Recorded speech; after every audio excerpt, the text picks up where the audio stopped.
Voici le texte intégral de la déclaration faite par M. Ampateba, chef de la délégation du Mali à l'UNESCO, à l'occasion des travaux de la conférence de la Commission des programmes. Monsieur le Président, Mesdames, Messieurs, j'appartiens d'une part à un pays qui n'a présentement aucune attache politique ni économique avec la France, et d'autre part, je suis membre d'une secte religieuse qui a eu à souffrir d'une certaine persécution de la part de l'administration coloniale française. J'ai donc bonne raison pour critiquer cette politique coloniale et la condamner. Mais la probité morale veut que j'élève ici, au nom de la vérité historique que défendra mon pays et du devoir humain auquel nous sommes attachés, une voix véhémente mais non passionnée pour dire que le colonialisme n'a pas été tout au long uniquement un tissu de torture, une trame d'injustice, une source intarissable de malheur pour les peuples colonisés. Il y a eu certes du mauvais, mais aussi, il faut le dire, il y a eu du bon. Comme toute institution humaine, temporelle ou religieuse qu'elle soit, le colonialisme, je n'attacherai pas à ces termes ni un sens haineux, ni un sens méprisant, a commis des erreurs, des fautes et même parfois des crimes odieux. Est-ce une raison honnêtement suffisante pour mépriser et enterrer froidement les biens moraux et matériels que la triste colonisation a tout de même promis par-ci, par-là? Le président de la République du Mali, M. Modibo Keïta, a dit dans un discours prononcé à Bamako, si le colonialisme est un mal, ce fut un mal nécessaire. Le régime colonialiste est mort dans beaucoup de régions. Il est en agonie très avancée dans d'autres. Il n'est donc plus cette bête noire et féroce d'antan.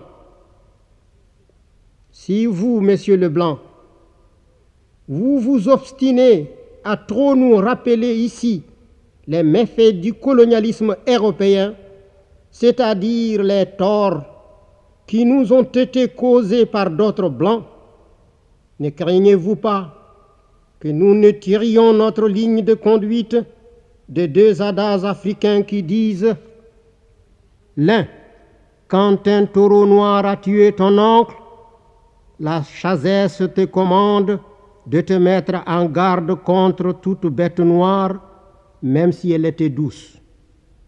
Et l'autre, les belles fleurs de l'arbre de fiançailles donnent très tôt des fruits amers de la vie conjugale, c'est-à-dire que les promesses du prétendant amoureux peuvent ne pas être les réalités des faits à vivre par les mariés. Tant qu'il y aura le jour, tant qu'il y aura la nuit pour envelopper les hommes, il y aura hauteur, il y aura le contre-pied de ce qui est hauteur.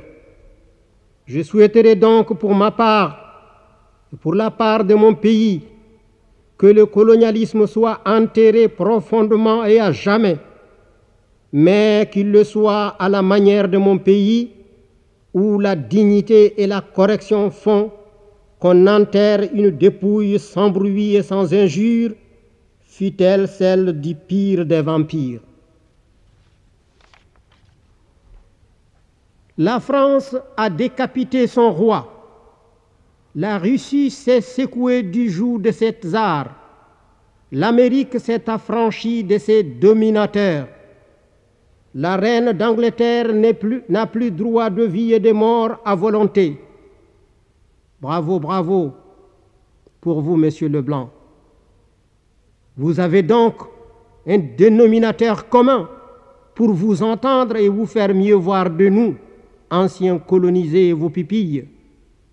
Pour ma part, ce que je souhaite pour le Mali d'abord et pour tous les territoires anciennes possessions européennes, c'est de n'être plus pour personne ni une mitraillette qu'on tire, ni une cible sur laquelle on tire.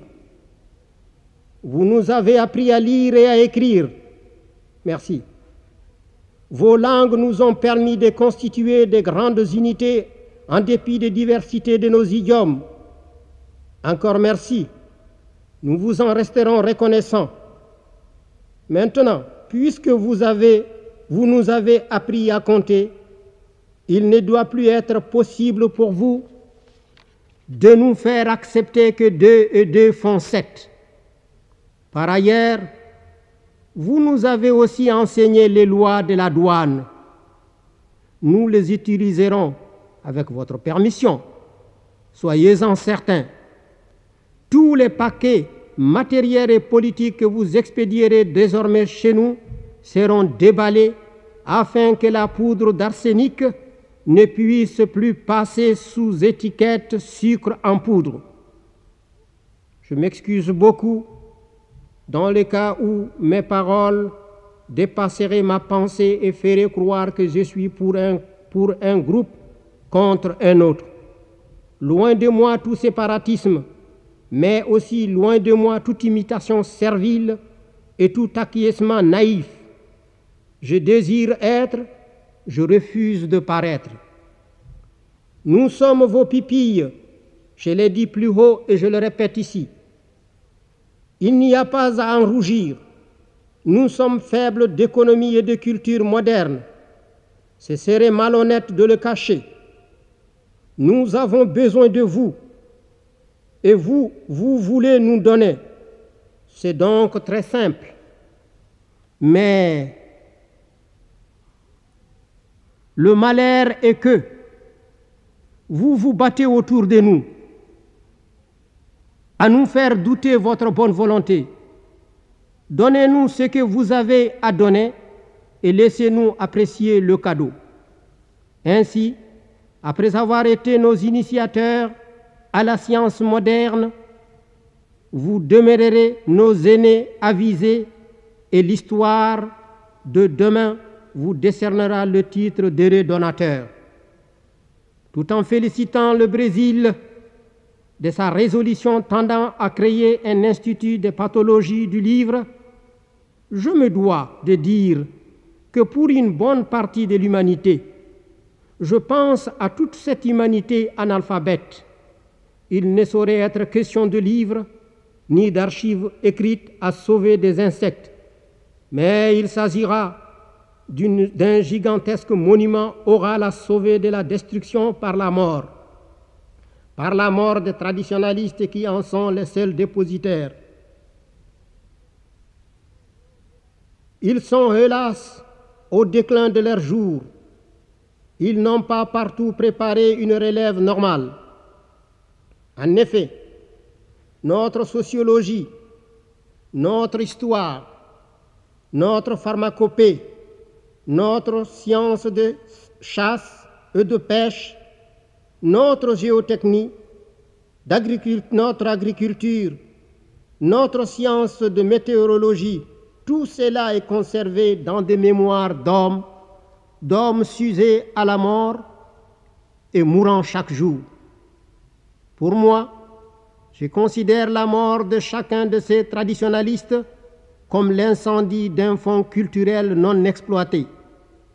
Puisque nous avons admis que l'humanisme de chaque peuple est le patrimoine de toute l'humanité, si les traditions africaines n'étaient pas recueillies à temps et couchées sur du papier, elles manqueront un jour dans les archives universelles de l'humanité. L'UNESCO peut, présentement avec quelque argent, combler la lacune. Mais dans quelques décades, tous les instituts et institutions du monde, avec tout l'or de la terre, ne pourront combler ce qui sera une faille culturelle éternelle imputable à notre inattention. C'est pourquoi, Monsieur le Président, au nom de mon pays, la République du Mali, et au nom de la science dont vous êtes un éminent représentant et un vaillant défenseur, je demande que la sauvegarde des traditions orales soit considérée comme une opération de nécessité urgente au même titre que la sauvegarde des monuments de Nibi. En tant que chef du département des activités culturelles du Mali, je remercie et félicite la commission de programme de ses activités. Je salue, au nom de mon pays et de son président, tous mes collègues de toutes les délégations et je formule de vœux ardents pour que l'UNESCO soit un Babel d'union des hommes en réplique à la tour de Babel d'où l'humanité se serait divisée et dispersée.